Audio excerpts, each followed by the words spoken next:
Our topic is nobody is smarter than everybody. And to make this point, I'd like to begin with a story.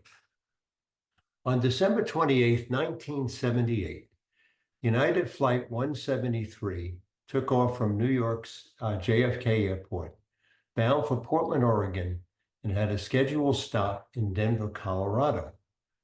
In command of the DC-8 was Captain Malvern McBroom. He was assisted by the first officer, Rod Beebe, and the flight engineer, Forrest Mendenhall. Now, Captain McBroom was an expert on the DC-8, and among his colleagues, he was known as Mr. DC-8. If you had a question about the DC-8, he was the one you went to. This particular December day was unusual. It was perfect weather all across the continental United States. There were no weather systems anywhere in the continent. United Flight 173 took off from New York on time.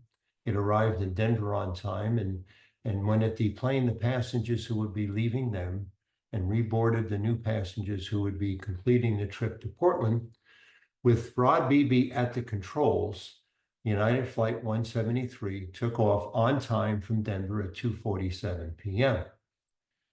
As it was getting into the Portland area and descended to about 7,000 feet, at 5 o'clock, Beebe asked McBroom to put the landing gear down. When Captain McBroom did that, he noticed only 2 of the 3 landing gear lights were lit. They weren't sure whether the right landing gear was locked or not. Now, in the scheme of things, this is a relatively minor problem. They might have a rough landing. They might even have the right wing scrape the runway, but certainly everybody would arrive safely.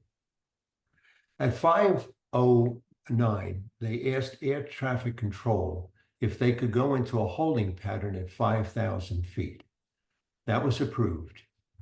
They had about an hour's worth of fuel, and so McBroom began the work of solving the right landing gear problem. He pulled out a manual. One of the things it indicated was to go back into the passenger cabin, look out over the right wing and see if there was a red peg sticking up out of the wing. If he could see that, then he would know the landing gear was locked. Well, when he went back and looked out the window, well, December days are the shortest days of sunlight. He couldn't see whether the peg was up or not. He went back to the cockpit. He thought about, well, maybe we'll retract the landing gear and put it down again, but he thought that could make a bad thing worse. He thought about doing a flyover over the runway and asking the air traffic controllers in the tower to take a look and see if the wheels were locked. But then again, he realized it's dark and they won't be able to see that. At 5:30, he contacted United Maintenance in San Francisco. He went over everything that he had done with them. And after about 19 minutes, they concluded there was nothing further that they could do and that they needed to shift gears and start preparing for that rough landing. So at 5:49, McBroom began talking with the flight attendants and was very concerned that the passengers would be fully prepared for what, obviously was going to be a rough landing. When he was convinced that the passengers were well prepared, at 6:06, he radioed the flight tower and indicated that they expected to land in 5 minutes. He had no sooner completed that communication when one by one, all 4 engines on the DC-8 shut down. The plane had run out of fuel. At 6:09, McBroom took control of the plane. At 6:13, the first officer, Beebe, declared a mayday. And at 6:15, United Flight 173 crashed into 2 vacant houses and a patch of trees. Because they ran out of fuel, there was no fire. Unfortunately, 179 of the 189 passengers survived. Among the 10 who perished was the flight engineer, Forrest Mendenhall. Now, when the NTSB team that was assigned to work this crash began its work, they were puzzled by a really troubling question, and it is this: how is it that a highly intelligent group of 3 seasoned pilots can make such a senseless error as running out of fuel? It just confounded them. until they began to listen to the cockpit voice recorder. And then things became clear. Right from the start, McBroom was doing everything by himself. He was the captain. He was myopically focused on one thing and one thing only, and that was the right landing gear problem. They realized that he had framed the problem incorrectly. They didn't have a right landing gear problem. They had a safe landing problem. However, the captain had this clear and myopic focus. They also noticed that the two crew members were concerned about the fuel level, and they tried to get the captain's attention, but they did it very indirectly by making comments such as, well, it's going to be close. At one point, as they were in the holding pattern, one of the crew members indicated, the fuel lights are slashing. But the captain assured him that, well, when we're in a holding pattern and the fuel is relatively low, you're going to see that, nothing to worry about. They noticed there were other instances where the captain simply ignored the other two crew members. They could see that the crew members were quite concerned about the fuel level. But what stunned the NTSB investigators most was, why didn't one of these two people clearly and boldly say, Captain, we're running out of fuel. We need to land this plane now? No, they didn't do that.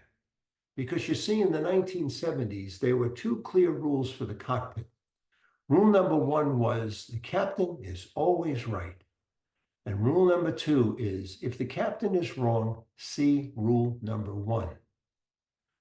As the NTSB team wrote their report, they indicated that the cause of the crash was the failure of the captain to monitor the fuel level. They mentioned the failure of the crew to effectively communicate.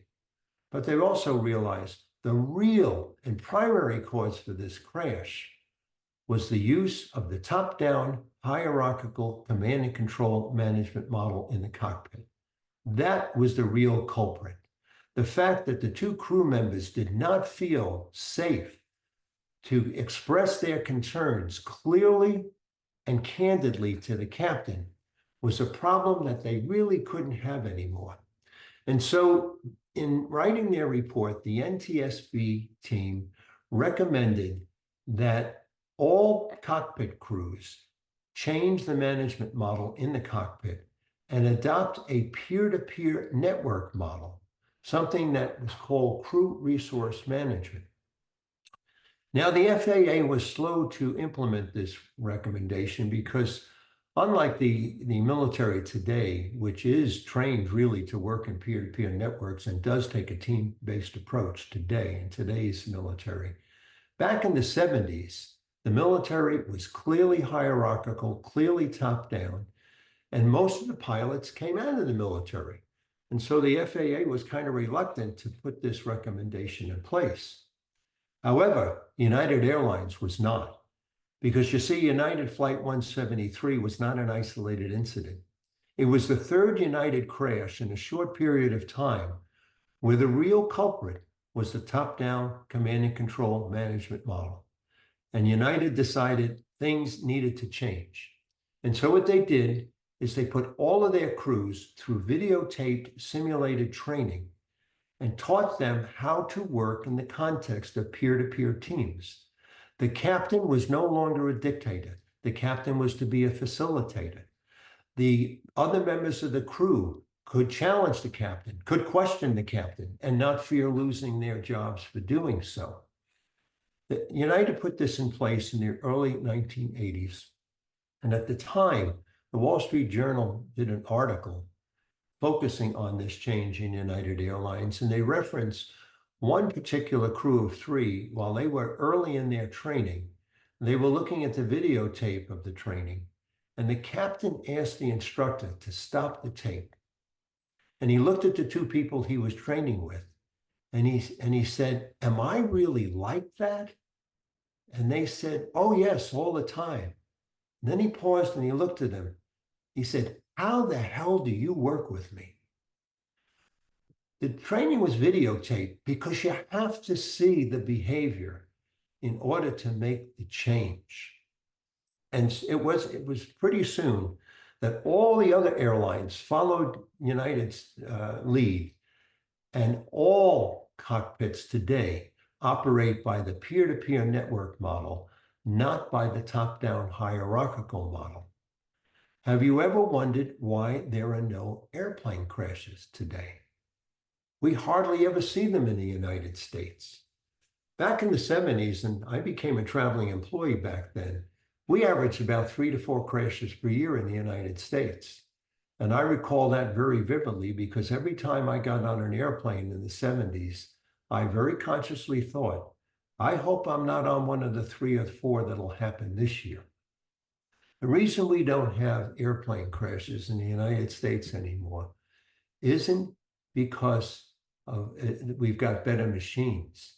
It's because they changed the management model in the cockpit and no longer use the top-down hierarchical model.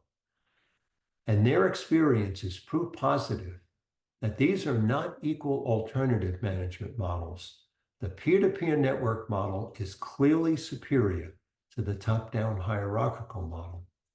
And we're going to come back to that in a little bit. But I want to take a little detour for the moment.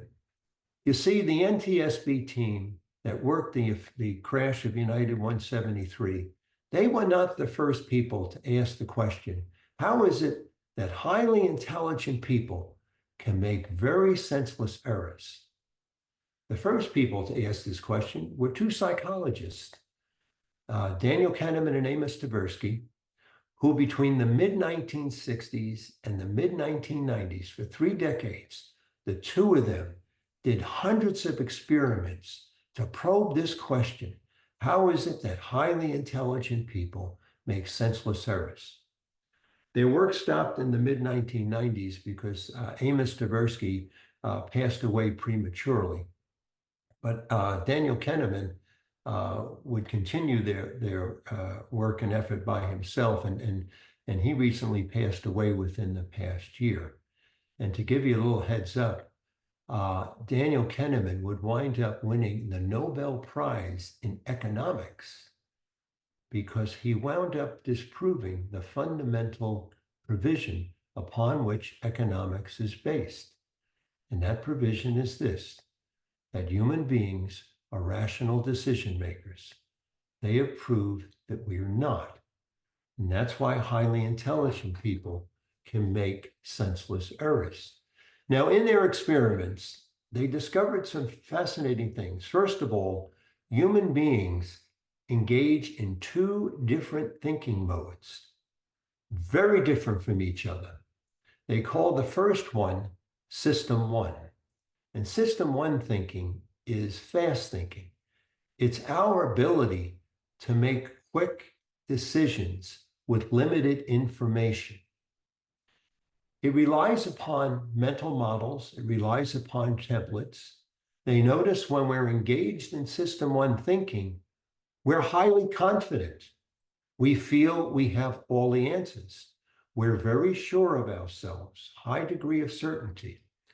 System 1 thinking is the kind of thinking you would engage in if, for example, you suddenly found yourself late at night in the presence of a complete stranger with no one else around. If you were to find yourself in such a circumstance, you have to decide pretty quickly, is this person friendly, hostile, or indifferent? And you rely upon mental models and your own experience to decide whether you ignore the person, engage the person, or flee as fast as you can. And again, when you're engaged in this type of thinking, you are highly confident. And we're in this mode, we think we know all the answers. System 2 thinking is slow thinking. It's deliberate. When we're engaged in System 2 thinking, we're full of questions, we're full of doubt. Even when we come up with answers, we have the sense there's more. And we're also aware, as much as we know, there's a lot that we don't know. Now, the interesting thing about System 1 and System 2 thinking is they also discovered in their research that in terms of our self-perception, most of us believe that we're System 2 thinkers. Most of us believe that we're rational decision makers. They found that's not true at all. most of us, for the vast majority of time, are engaged in system one thinking. Now, the danger of that is system one thinking sits on top of a lot of unconscious biases. System two thinking, with its questions and with its sense of doubt, is more likely to uncover biases. It's more likely for people engaged in system two thinking to be comparing notes back and forth to challenge each other. System one thinking, when people are engaged in that, if their unconscious biases are informing their decisions, they can make very difficult, even horrible decisions. And again, this is how people engage in senseless thinking. Now, I mentioned to you that that the top-down hierarchical management model and the peer-to-peer network model are not equal alternatives. And the reason being is hierarchical management model is more likely to amplify and engage in system one thinking, whereas the peer-to-peer network is more likely to have us engaged in system two thinking. One other thing I want to add regarding the distinction between these two systems, and this is important because as we look at the hierarchical model, it's designed to leverage the intelligence of the elite few. And its the basic thesis behind command and control is if the elite few have the capacity to make the decisions for everyone, then the whole organization will be smarter than it otherwise would be because we're amplifying the intelligence of the best and brightest among us. Well, in their experiments, Kahneman and Tversky found that experts are just as prone to system one thinking as everyday people. And in one of their experiments, for example, they took a group of physicians and they split them into two groups. And they asked the first group the following question: would you recommend surgery or radiation to handle a particular type of cancer? And to help them answer this question, they gave them the following two pieces of data. They told them that the 5-year survival rate for those who get surgery is highly and very significantly higher than radiation. And the second piece of data they gave them was the 30-day survival rate. And that survival rate was 90%. For the second group, they asked the same question: which would you recommend for handling this particular type of cancer, surgery or radiation? They gave them the same first bit of information, and that is the 5-year survival rate is clearly significantly higher for surgery. But for the 30-day results, they gave him the following information. The mortality rate is 10%. Now, if you think about this from a rational perspective, both groups were given the same data. The 5-year survival rate is clearly better for surgery than radiation. And if there's a 90% probability of survival, well, that means there's a 10% rate of mortality. However, system one thinking is heavily influenced by framing, and framing can tap into unconscious biases. And so the first group, 84% of the physicians said they would recommend surgery. But in the second group, only 50% said they would recommend surgery. Because you see, while 90% survivability sounds fantastic, 10% morbidity sounds horrific.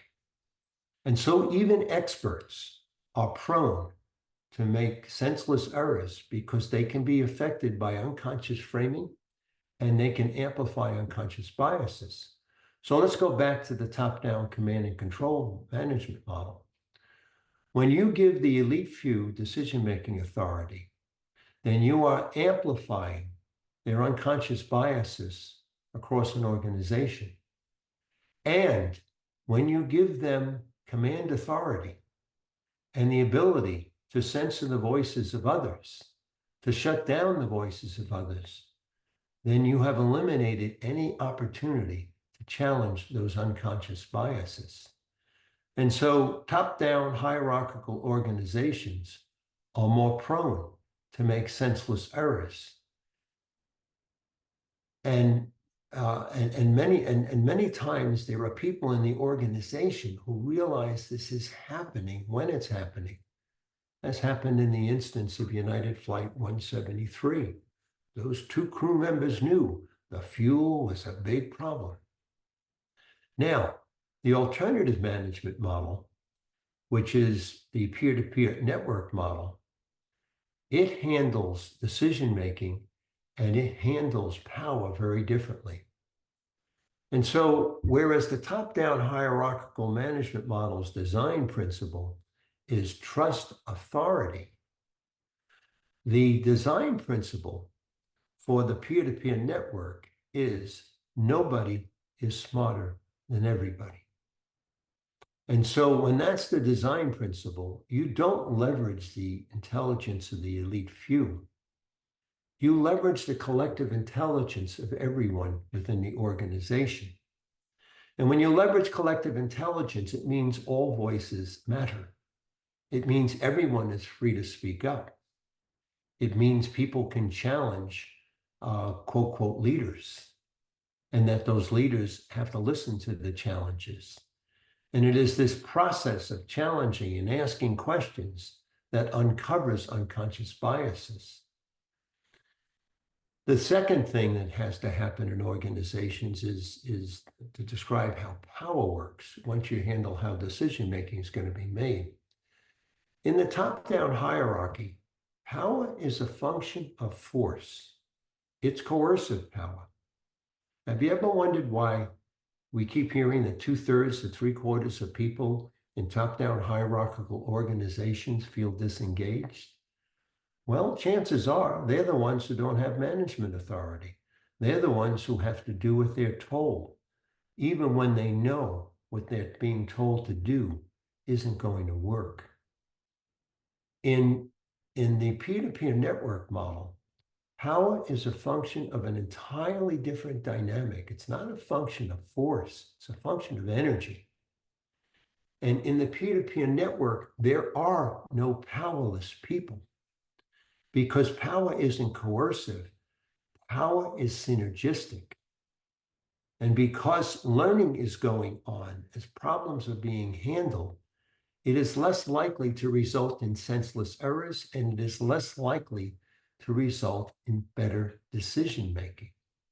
And again, the transformation of the management model in the cockpit is proof positive that it is a far better management model because it leads to better decision-making, but more importantly, it leads to a more powerful team and a more powerful organization because synergistic power is expanding the consciousness and the awareness of everyone involved in handling the problem. Whereas what top-down command and control management is focused on, it's not focused on expanding consciousness, it's focused on expanding control. But unfortunately, the exercise of control oftentimes can unwittingly lead to the amplification of unconscious biases. So let's give a couple of examples from real-world corporate America and how System 1 thinking and top-down hierarchical management structures led to the death of a company. A unilateral decision made by one person in the market leader in one industry led to the destruction of the company. The biggest name in entertainment today should be Blockbuster. You see, back around 2000, when Blockbuster was the king of videos, when it had essentially had a monopoly and put everybody out of business, the CEO was approached by two co-founders of a startup that was failing, was $50 million in debt. On the day that they met with the CEO, Blockbuster was a $6 billion enterprise. And in this 45-minute meeting, they offered the following. We would like to sell our company to you for $50 million. That would cover the amount they were in debt. And we will build for you Blockbuster.com. We'll build for you a streaming service. And the CEO laughed at them.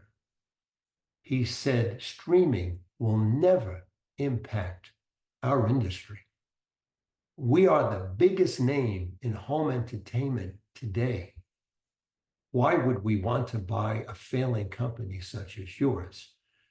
Again, streaming will never affect our industry. The two people from that startup were the co-founders of Netflix. So this one CEO with the unilateral authority to make this decision made the worst decision, the biggest senseless error that would kill Blockbuster. It didn't do it right away. As a matter of fact, pretty soon after that, they would make the Fortune 500. They would be on it for about four years or so, but then they would drop off, and then they would drop off a cliff. Now, if they had a team-based network model, and if that one CEO didn't have the authority to make that decision, then he wouldn't have had the ability to amplify his unconscious bias that streaming will never affect my industry. If he was forced to run that decision through a team, and only the team could make the decision, perhaps somebody in that team would say, wait a minute, we need to think about this. We need to consider where our industry may go. And had they done that, what they wind up passing up was a 50-fold growth opportunity. Because whereas Blockbuster was worth $6 billion on that day, they're worth somewhere in the vicinity of $300 billion today. And Netflix, they have adopted many of the practices and procedures that are used in peer-to-peer network-based organizations, which means they have the ability to innovate. And they have the ability to move from product model to product model. You see, Netflix isn't sending DVDs to home anymore. That was their original product model, and they had infrastructure built all around that. All of that has been abandoned. They did move into streaming, and then they began to move into production. And the reason Netflix continues on is because it is able to survive beyond its current business model. In doing this presentation, I'm asked many times, what is the biggest concern that you have about business today? And I say it is this: the ability to survive beyond its current product model. Because you see, the big problem with top-down hierarchies and the amplification of unconscious biases, as evidenced by the Blockbuster story, hierarchies kill innovation, because innovation always challenges what you're doing well today. Now, back in the 20th century, you didn't have to worry about being innovative, because if you had a good product model and if you cornered the market with a large amount of market share, that model could last 4 decades. Not anymore. Product models today are lucky if they can last 5 to 7 years. And as we're looking out at AI, the Internet of Things, the emergence of blockchain technology, we all know rapid change is coming, change that we can't even fathom at the moment. We're in a rapidly changing world. And the product models that will be dominating 10 years from now are likely not to look anything like they are now. And so every organization needs to be built for innovation. If you're going to build your company for innovation, then you need to organize your company not in functional silos, but in cross-functional teams. You have to give your people the ability to form self-managed teams, Teams, you have to give them the ability for teams to come together to put your current product model out of business because somebody's going to do it. Why not you? That's the difference between Blockbuster and Netflix. And so if you adopt the peer-to-peer network model, what you're doing is the following. You're leveraging the collective intelligence of everyone. You are welcoming the ideas of everyone and engage in synergistic power. So you welcome diversity of thought. And the most dangerous thing you can do in a network structure is censorship. Censorship kills innovation because innovative ideas, again, always challenge the status quo. So you want to welcome diversity of opinion and even the eccentric opinions. You want the capacity in tapping into collective intelligence to invite those who think a little differently. And you may think their thinking is wacko, and you may be right most of the time. But you will also discover, as I have in conducting collective intelligence workshops, both in terms of a past life and in terms of the work that I do now, many people oftentimes discover, that person who's thinking is off the wall, most of it's off the wall, but by golly, they had a kernel that was really important to get into the mix. And the analogy I like to use is you would never have 100% garlic sauce on your pasta, but you're not going to make a tomato sauce without some garlic in it.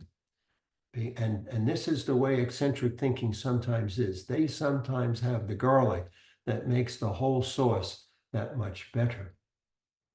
I'd like to give you another example of a company that embraced this notion of nobody is smarter than everybody. And we go from a startup to a market leader. And this is a Belgian company. They're known as Buurtzorg. And they were founded by a gentleman by the name of Joost de Blaak. Now, now in Belgium, the home health care is an integral part of their healthcare delivery system, a very important part. And he was working for a traditional home health provider, and they were traditionally and hierarchically managed. And he noticed that they were really focused on financial cost efficiency. And so they would do things like this.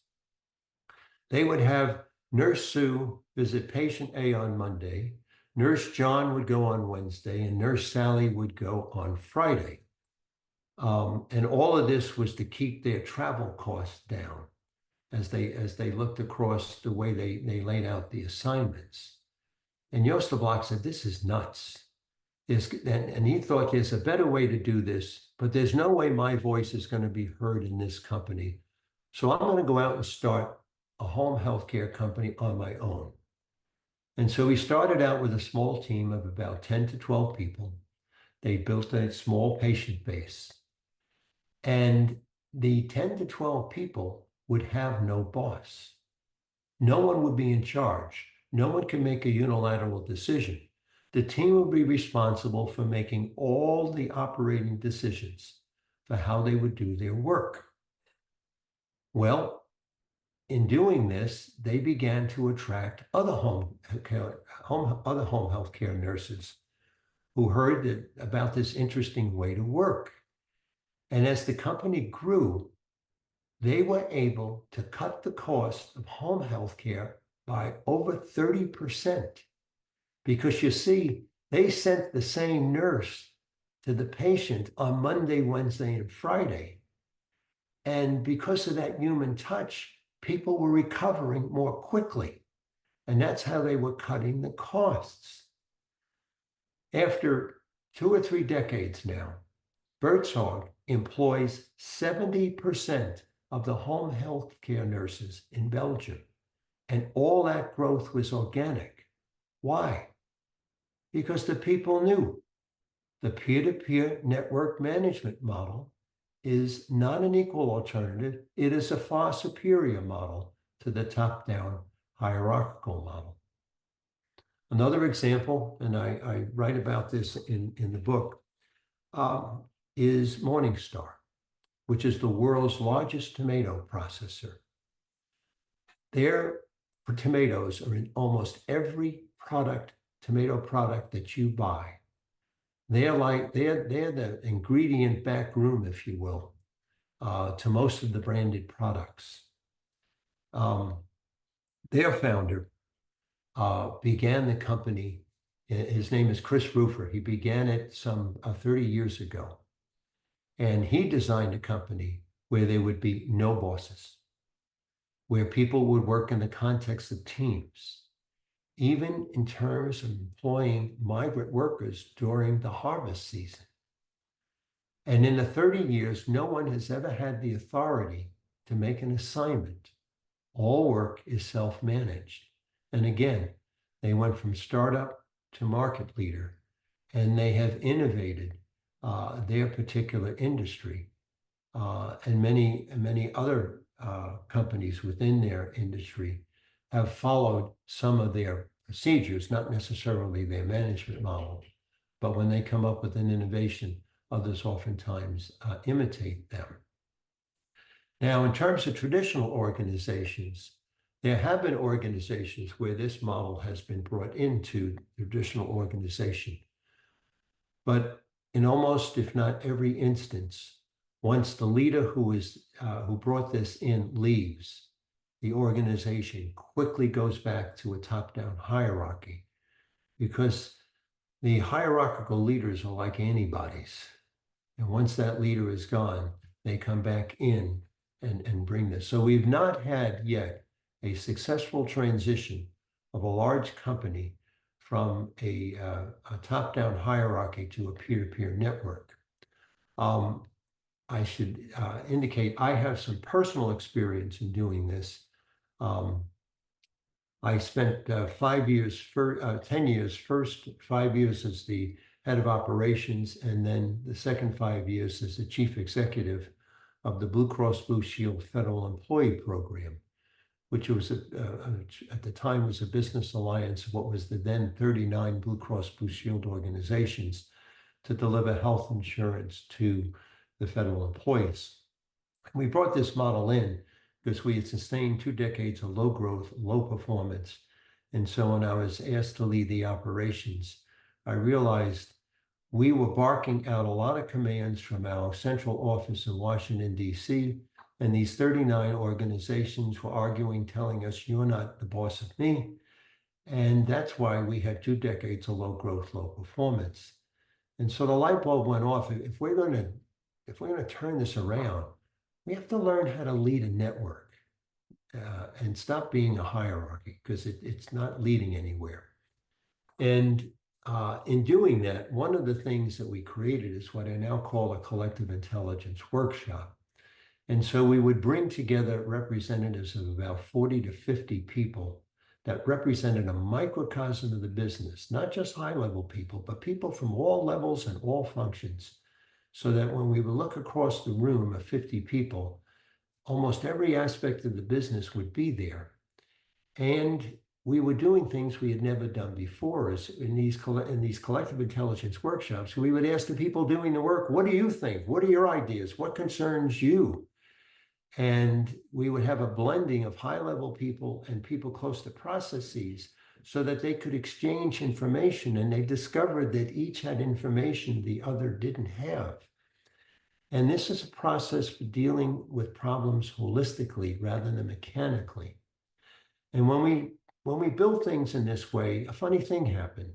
Everything we did was on time, under budget, and high quality. Because when you solve things holistically, and when you leverage collective intelligence, you unearth unknown unknowns before you do the work rather than as you're doing the work. And it leads to less rework. And how does that happen? Well, those 2 people are thinking about, well, we'll build something this way. Some third person in the room would jump up and say, you can't do that. And they would say, why? It affects me. And they'd be puzzled. How does that affect you? Then they would explain and go, oh, I didn't know that. Well, then we have 3 things we need to keep in mind. And some 4th person would jump up and say, wait a minute, you can't do that. It affects me. Oh, And so we would solve our design, well, rather we would handle our design issues holistically. Now, everybody felt their voice was heard. Nobody was pushing back. We didn't meet resistance. An amazing thing was it translated outside the room to people who weren't even part of the session. Why? Because they felt their voice was heard, because when they heard what the solution was, their reaction was, well, that's well thought out. What happens in command and control organizations, and when the elite few decide this is what we're going to do, and the people know, no, you're missing things, much like back in that cockpit. Rod Beebe and Forrest Mendenhall knew the captain was missing things, and they had no way to get through. When you deal with things holistically, and I think more and more this is going to be an important management model for the 21st century, because our business problems are no longer complicated, they're complex. And you can't solve complex problems with mechanical thinking or mechanical management models. You can only solve them with complex thinking, complexity thinking, and complex management models. And so these are some examples, okay, of these two different management models and of the consequences involved in those. And so I'd like to wrap up and then open it up for questions with the following three key lessons that come out of this. The first lesson is centralized control is not an effective tool for managing the increasing complexities of 21st century rapidly changing operating environments. The second lesson is while centralized control structures may have worked for the complicated mechanical environments typical of the 20th century, hierarchies are ill-equipped to handle the complexities of hyper-connected, rapidly changing world. And as long as companies don't appreciate that, we're going to see the lifespan on the Fortune 500 to continue to drop. And it's dropping like it's running off a cliff. And the third key lesson is in markets where speed and adaptability define success, it takes a network to sustain a competitive advantage. There are no alternatives. And so let me stop there and open it up for questions. I guess we have about 15 or so minutes remaining. So questions, comments, observations, agreements, disagreements. I've been taking notes. This fascinating stuff. I'd be interested to see some stats on that Fortune 500 average lifespan. I'll see if I can look that up in the. It's dropping rapidly. I believe it. Yeah, yeah. Folks, feel free to come off mute if you'd like to ask a question, or you can put it in the chat. I'm happy to read it out for you if you'd like. I've got a question. Really enjoyed what you had to say. Thank you very much. My name is Carolyn. My question is about just a small hack. Imagine there's a team which is supposed to be peer-to-peer. If one person is doing 75% of the talking, how would you handle that? Because that strikes me as antithetical to a peer-to-peer. So can you just comment? That's a very good question. And I mentioned to you when United transformed at Pilot, it transformed the leader from a dictator to a facilitator.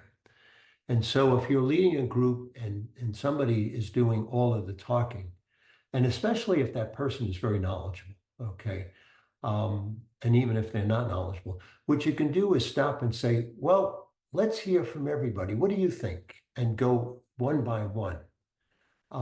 Another thing you can do in teams, and if they seem to be stuck or one person seems to be dominant, you can divide them into 2 or 3 groups depending upon the size of the team. And this way that one person will only be in one of the teams. And I encourage this. One of the problems with top-down hierarchies, we have one meeting format. We all sit around one table and we debate. And debate is one of the lowest forms, I think, of human communication. And so if you, and this is what I did when I was in Blue Cross Blue Shield, if we divide into 2 or 3 groups and say spend 20 or 30 minutes on something, when they report out, you get 3 different perspectives. And now you start picking ideas from the different groups. And this is when you begin to see collective intelligence really produce high-level intelligence. Because our highest form, the most intelligent, the highest form of human intelligence is our collective intelligence. That's why the title of the book is Nobody's Smarter Than Everybody. Even the best experts are learned from collective intelligence. And so those are 2 different ways that you could handle the individual. And you certainly want to leave that person with their dignity. Whether or not they're correct or incorrect. And so those are some ways that can be done. Thank you. We have a question from Peter in the chat. In a networked organization, what is a good way to handle a problem that requires a very prompt resolution? You know, there's many people believe that this form, that peer-to-peer network decision-making would be incredibly slow. It's incredibly fast. You know what's incredibly slow? Running things up and down a chain of command. Because I have to run it by my boss, but I can't get on his calendar for 3 days. And then he can't get on his boss's calendar for 2 weeks.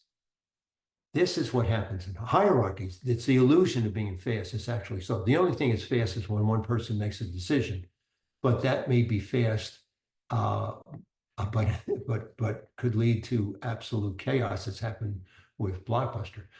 When you are engaged in a peer-to-peer network,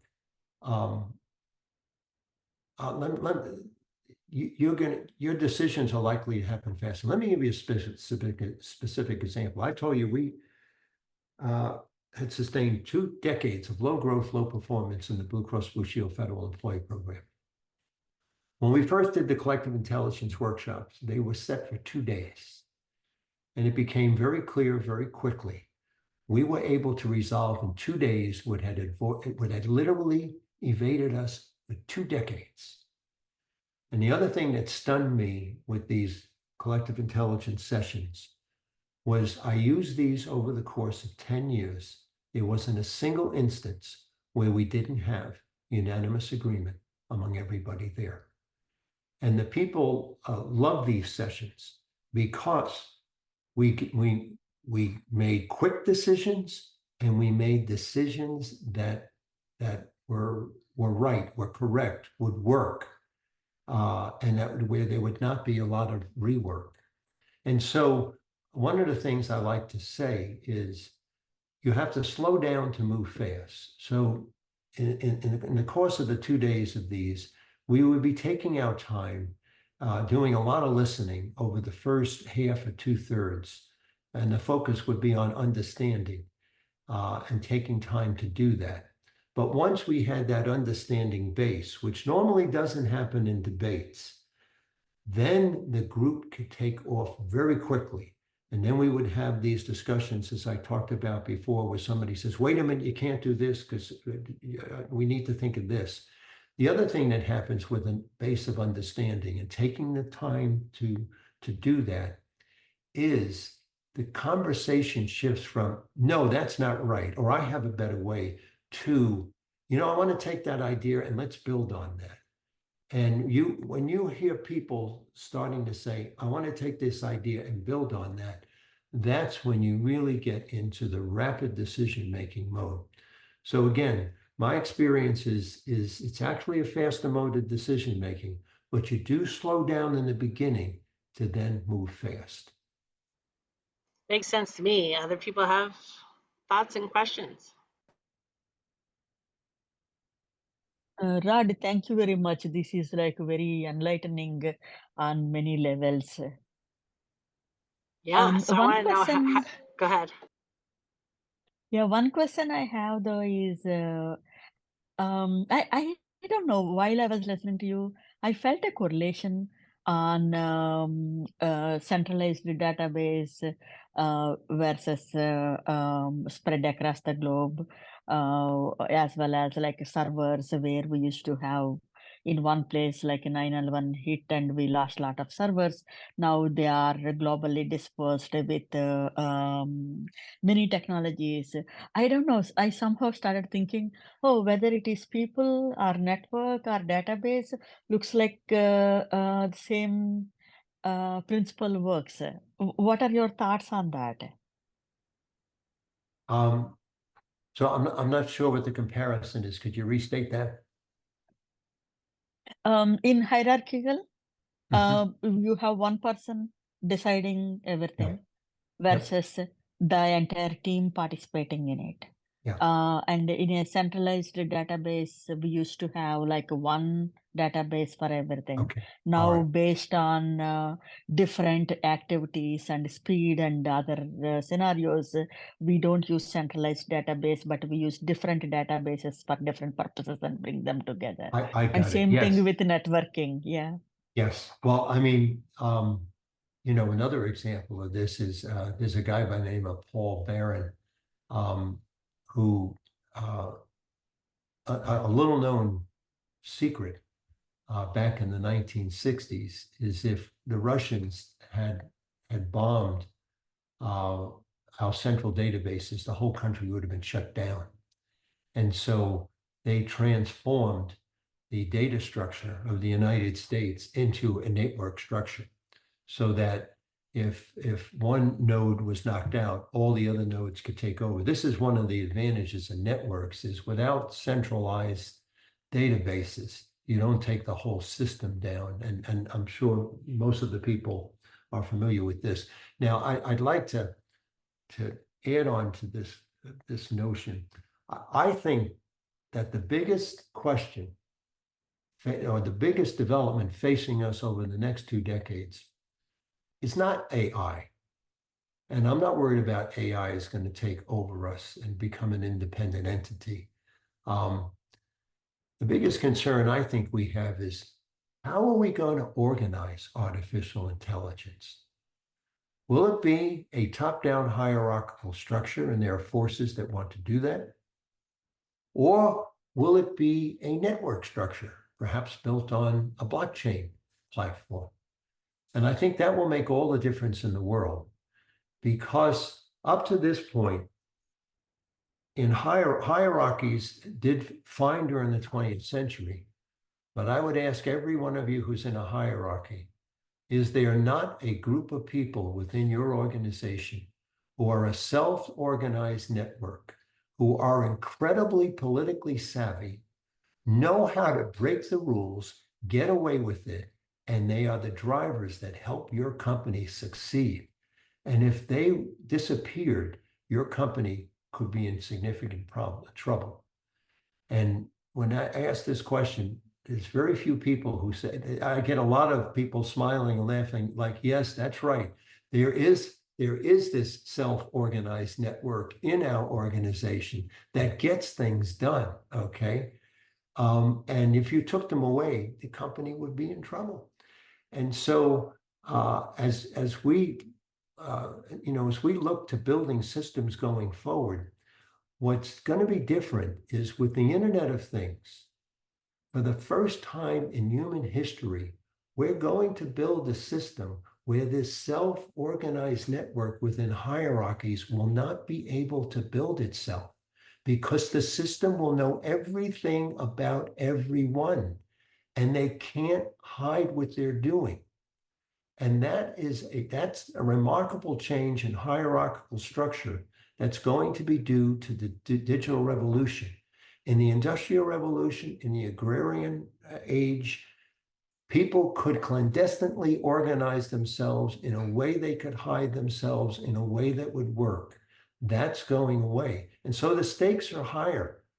And it'll be important for us to build AI in a network structure which guarantees both privacy and transparency, and which guarantees that nobody's voice can be shut down by a single centralized agent, that it could only be done in a collective context.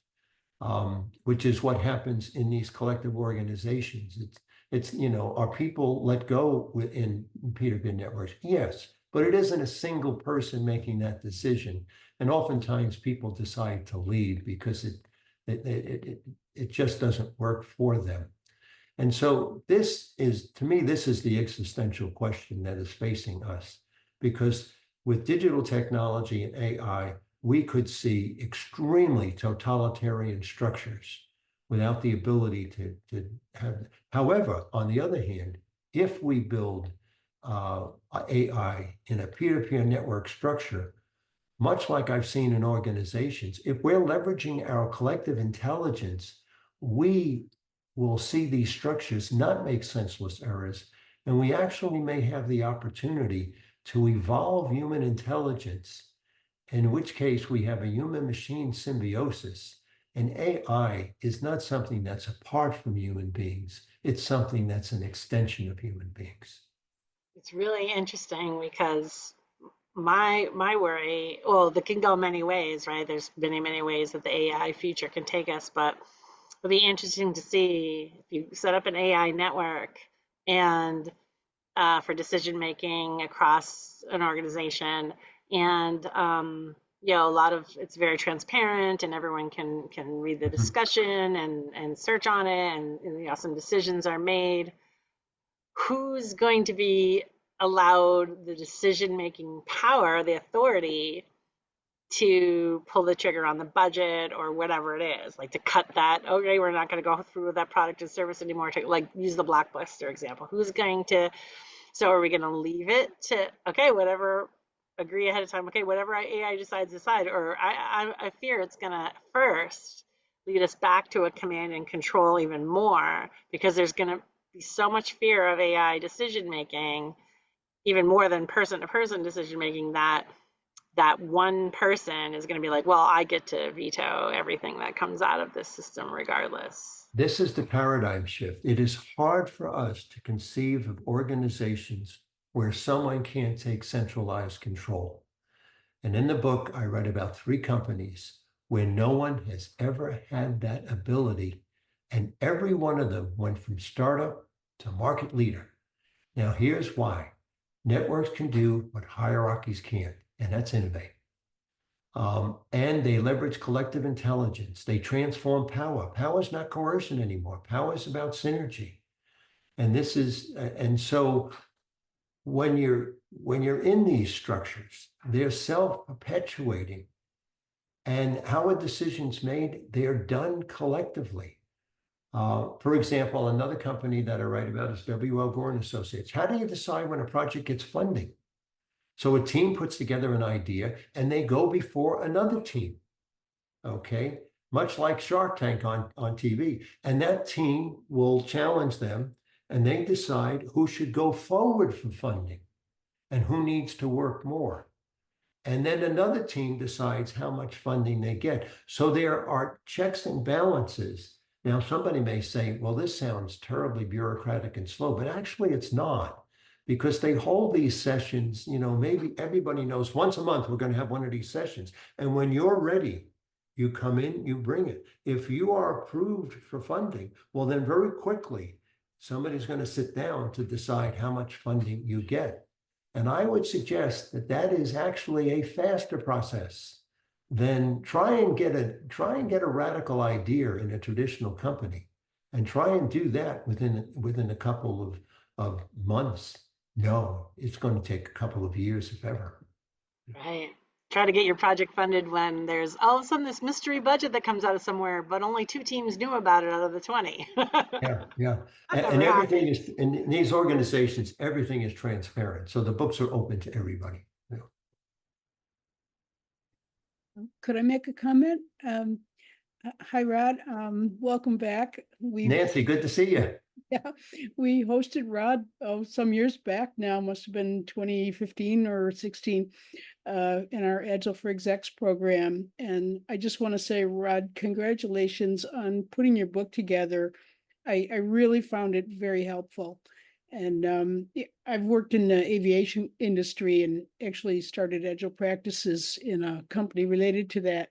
And you're totally right about the, the cockpit hierarchy stories that you told. I read about that some years ago in other articles, and I was really impressed by it. And, I just want to say to people listening, definitely get the book. Rod's got a lot of, pulled together a lot of different ideas that I've liked for various reasons, that have come to the Agile community. Like the self-managed companies, obviously, and the Lalu hierarchy of companies, using colors to talk about company culture, and a whole lot of other ideas that have come along. But I really like the take that you did in your book about how the self-managing aspect is so fundamental. So anyway, just wanted to say thanks. I don't really have a question because I'm still thinking over a lot of what was in the book, and This then is I've heard from you over the years too. Yeah. So thank you very much. Thank you, Nancy. This is very counterintuitive, but Yes. that's why I tell the story of the cockpit. Okay, they had to embrace the counterintuitive because it was a matter of life and death, not just dollars. That's right. And all the pieces of Agile that really matter are extremely counterintuitive as well. Yes. The logical stuff you can sell to anybody, and anybody will go with it. And then when they pick and choose only those parts of Agile, they get something that just doesn't work. Yeah. And, as I mentioned before, I have personal experience in doing this. Over the 10 years, we went from a $6 billion operation to a $19 billion operation. And we grew our market share from 43 to 60 points. All of it while doing everything on time, under budget, and high quality.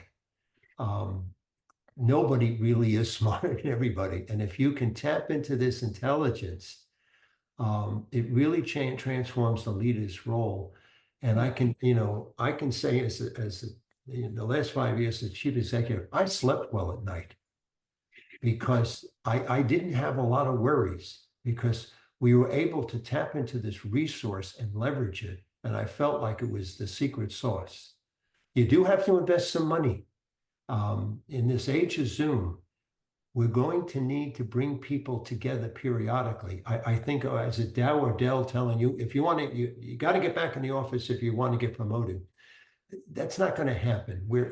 But what we need to do, we don't have to bring everybody in the office every day, but you are going to have to bring people together periodically. And so I think this is going to be a boom for hotel space because you have to create this shared history. Zoom works when we're working in context of what we all have history in doing. But if you're going to innovate, create something new, you can't do it in a Zoom call. You've got to get people together. You got to leverage their collective intelligence. You got to get a shared history, and then they can go out and be dispersed. But periodically, you got to be bringing them back together. I think it's an ebb and flow, and companies are going to have to invest in this. But I think it's going to be a lot cheaper than building permanent, holding permanent office rental space. Well, those are interesting ideas too. I just wanted to say, Rod, it's the fact that you made these ideas, this consensus idea work in a real company over a period of, quite a few years.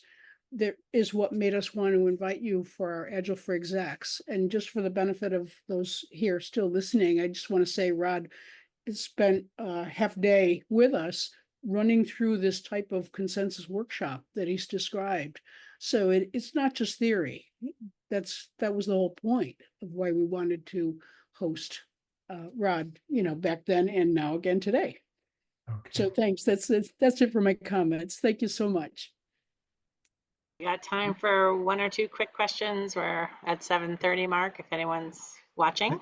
I just wanted to mention to Rod that I put in the chat a link to a story that is sort of that certainly helps make a strong case for collaborative intelligence. You may already be familiar with it, but if you're not, you might want to look at it and possibly add it to talks you give because it makes the point well. Thank you so much. Yeah, and that serves as a good reminder for folks. I could stay on for at least a half hour more. I don't know about the rest of you, but feel free to save off the meeting chat. I was diligently taking notes as Rod was speaking because there was just so much good stuff I couldn't help myself. So feel free to save off the chat if you would like to capture those notes at any time. But go ahead if anyone has more final questions. Well, I didn't actually have a question, but more of an observation that, again, with your top-down approach, and I put this in the chat, I've had senior developers or really smart architects or solution architects, and they come up with a design, but they're doing it more or less on their own and not as a collective. So you don't have people challenging them. And then, of course, because they're in that position, you're the really smart dude, no one's going to say anything. And then, of course, they're not taking other things into account. Like I had an architect break my stuff because he thought it was wonderful, and then it's like, but you violated some assumption over here in my code. We had a solution architect that didn't be able to describe their system so that the engineering team could actually implement it. And because there was no input from others, it was very top down in here, and it was a big pile of garbage basically.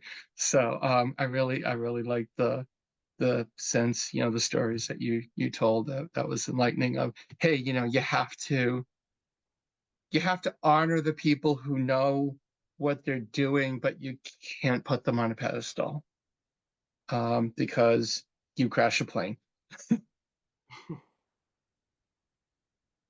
Oftentimes I see in these sessions, some of the most intelligent thinking comes between the interplay of experts and non-experts. Oh, it's absolutely, because what'll happen is I've been doing software development for 37 years. We're like, oh yeah, we'll just jump to something. And then you can have, some much younger junior developer just say something like, oh yeah, I didn't think about that. And it either makes it easier or it blows your idea out of the water or whatever it is. And it's like you need that group thinking because otherwise you don't get the challenge. And really what you want to do at the end of the day is, if you can't poke ideas,